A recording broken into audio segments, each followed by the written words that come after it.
Kur ka bashkëpunime, ka kërkesa të cilat duhet t'i akomodohen në një bashkëpunim frytëdhënës, për cilin shpresojmë që t'jetë i tillë. Si grup i deputetëve kemi pas kërkesa të caktuara në formën e asaj se si duhet implementohen në një qeverisje të mundshme të ardhshme, për cilat i kemi pas të njëjtat për gjitha subjektet politike. Pra,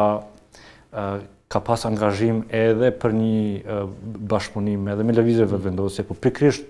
duke pas parasysh kërkesat edhe të kauzave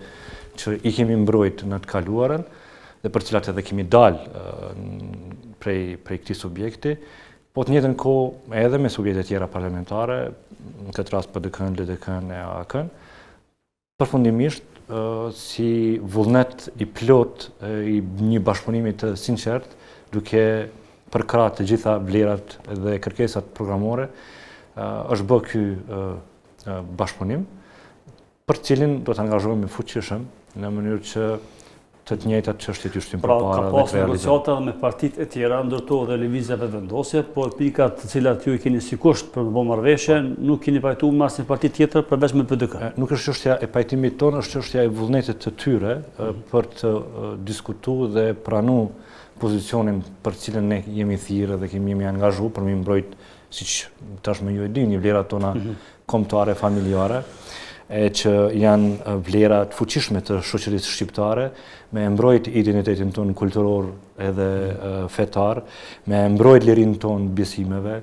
të përjashtojmë çdo ideologji apo imponim të mundshëm ideologjik në shoqërinë tonë, e veçmas në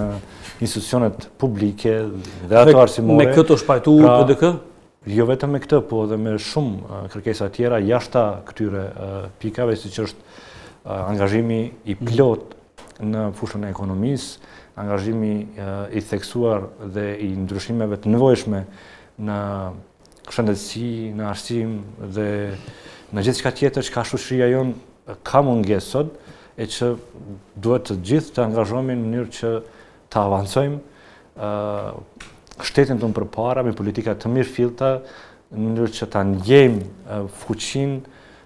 pozitive të shtetit ka shi mirëqenies së përgjithshme të qytetarëve të Republikës sonë. Prandaj nuk është e kufizuar në disa çështje, po sigurisht kanë qenë çështje të ndërmjet kryesore, ideja që të mos lejojmë në asnjë rrethon të vinë ligje apo nisma të tilla ligjore që cënojnë drejt për drejt moralin, që cënojnë drejt për drejt familjen tonë, që cënojnë drejt për drejt edukimin e mirëfill të brezave tanë. Dhe për këtë ka pas dakordsi plot nga Partia Demokratike dhe mendoj që me një leadership të ri, siç është Pedri Hamza, do të arrihet të sjellim në vend një qeverisje të cilën e meriton vendi.